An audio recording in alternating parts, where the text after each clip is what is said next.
लका तिरकाले हमो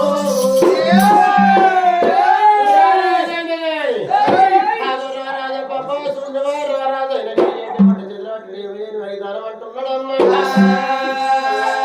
ఆ భరతరాజు రాజ్యం దేశమే లేస్తున్నాడు తెచ్చింది పోయి 4 వేలు అవుతున్నది. అరే మంత్రులా నేను వేదాక నా భార్య అన్నం తినది నీళ్ళు తాగి నిద్ర వదురా. నా భార్య మహాప్రతివతరా. మా భార్య మరి నేను అన్నా మేము ఇక సాటింగ్ చేసుకుంటాం. అరే నా పిల్లల గురించి నేను చెప్పుకుంటున్నా. ఓకే మీ పిల్లల గురించి మీరు చెప్పుకోండి. డబ్బులు కొట్టుకోరా డోలు కొట్టుకోరు. కానీ ఎందుకంటే తినవద్దు. ఎందుకంటే ఆ కళ్ళద్దాల పెద్ద ఆటలు చేసుకున్న భర్త పనిపోయినప్పుడు భర్త ఇంటికి వచ్చినాక 12 కానీ 1 కానీ 2 కానీ 3 కానీ వాళ్ళ అన్నం తింటే నీళ్ళు తాగాలి.